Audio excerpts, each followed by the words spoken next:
एक छोटे से गांव में एक नेक और सादगी पसंद लड़की रहती थी जिसका नाम आयशा था।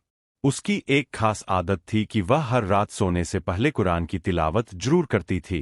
जैसे ही घर के सब लोग सो जाते, वह अपने कमरे की हल्की रोशनी में जाए नमाज बिछाती, दुपट्टा ठीक करती और धीमी, मीठी आवाज में तिलावत शुरू कर देती।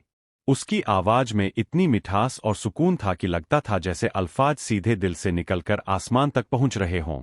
उसकी माँ अक्सर चुपके से उसके कमरे के दरवाजे के पीछे खड़ी होकर तिलावत सुना करती थी और उनकी आंखों से आंसू बहने लगते थे। वह दिल ही दिल में दुआ करती, या अल्लाह, मेरी बेटी को हमेशा अपनी हिफाजत में रखना। समय गुजरता गया लेकिन आयशा की यह आदत कभी नहीं बदली। चाहे वह कितनी भी थकी हो या बीमार हो, तिलावत किए बिना कभी नहीं सोती थी। फिर एक दिन अचानक वह गंभीर रूप से बीमार पड़ गई। घरवालों ने बहुत इलाज करवाया, दुआएं की, मगर अल्लाह को कुछ और मंजूर था।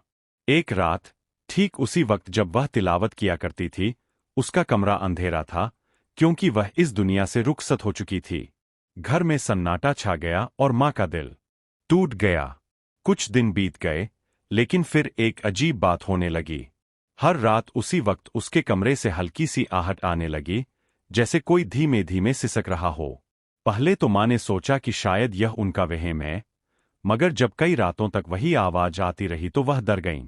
एक रात उन्होंने हिम्मत करके दरवाजे के पास कान लगाया, जैसे पहले तिलावत सुनने के लिए लगाती थीं, मगर इस बार मीठी आवाज नहीं बल्कि दर्द भरी सिसकियां सुनाई दे रही थीं।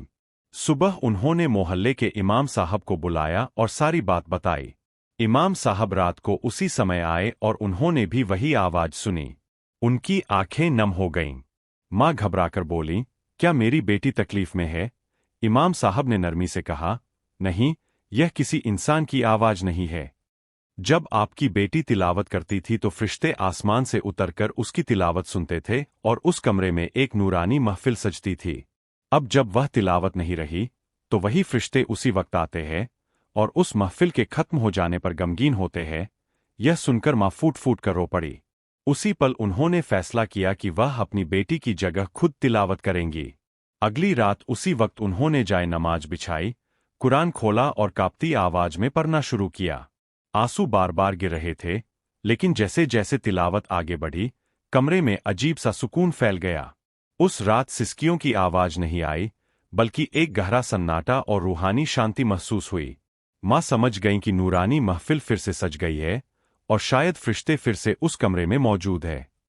अगर आपको मेरी वीडियो अच्छी लगी हो तो बराहे करम चैनल को लाइक करें, शेयर करें और बेल आइकन जरूर दबाएं ताकि मेरी आने वाली नई वीडियो सबसे